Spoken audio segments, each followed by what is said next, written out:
This is the design guide for the Size Adjustable Expander Down template. We'll start by previewing this template.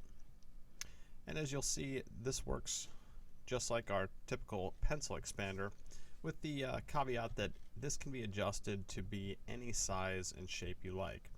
This happens to be set at the moment as a 728 by 90, sort of the standard leaderboard size in the collapsed area, and the expanded area is about 728 by 350 pixels tall. And as the messaging here shows, this can be set to any size upon expansion. It could up to 1000 by 1000 pixels. And when you close it, you could turn this into a pencil expander, into a 300 by 250. But really the thing to remember is it just expands directly downward. We also have the size adjustable right and left templates available. This particular template is designed to go straight down in any size and shape you want, and that's how that works. So we'll go ahead and add it to our library to edit, and then click on the Edit tab. This takes us into our builder.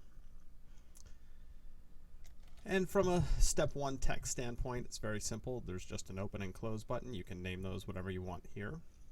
And next we'll head down to the Settings tab. First setting, collapse speed. How fast do you want it to collapse? When you click close, it takes 1 second currently to collapse. You can set that to be anything you like.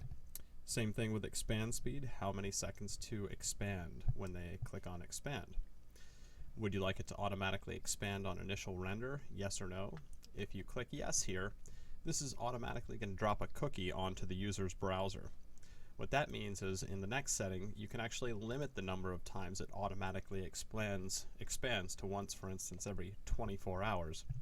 What this means is that if the user returns to that page again a second time within 24 hours, the ad will not auto-expand. They'll have to manually click open to expand the ad. Once 24 hours has passed and they visit the site again or that particular page, it will automatically expand again an additional time, drop a new cookie, and then wait 24 hours to do that again. Moving down, you've got your auto collapse after auto expand, meaning would you like it to automatically shrink down again after a certain amount of time? If so, click yes or type in yes, and then give the delay. How many seconds would you like it to take before it automatically collapses? Would you like it to auto collapse when someone mouses off of the ad? That means instead of clicking the close button, if they move their mouse off the hit area, it'll automatically close. And same thing for automatically expand. Instead of clicking the open button, would you like it to automatically expand when they actually just roll over it with their mouse? The next four settings have to do with the size of the ad itself. For the collapsed width, what would you like that to be? That could be 728, it could be 350. And we'll preview that real quick just to show it. So you notice cuts off the, oh, we linked over there. Sorry about that. You'll notice it, same expand size, the image was the same. We'd put a smaller image there correspondingly if we use that. But basically upon expand, it's the same size, but when you collapse it, it's now a different size. So again, you can set this to anything you like for collapsed height and width, and same thing for the expanded height and width. One thing to note is you typically always want to have the collapsed width equal the expanded width, but that's up to you. The next option here is would you like to use an image or an SWF file in the collapsed state, or an image or an SWF file in the expanded state? If you notice back here in step 2 media, the first two options are for uploading images, and the final two are for uploading SWF files as the collapsed and expanded area.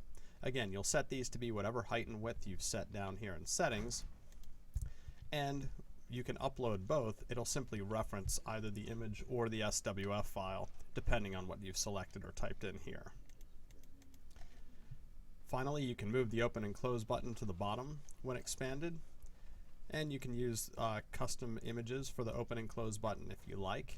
If you select yes here, simply go back to the media tab, and you'll notice there's three options for uploading a close button: up image, over image, and down image. What that simply means is, for instance, this preview button is currently in the up image. When I roll over it, it's in the over image, and when I click on it, it's in the down position. So those are three separate images you can upload if you like. And then finally, move the close button location to the left or right. by selecting here. That's it for the design guide. If you have any questions, as always, call us at 866-467-2289.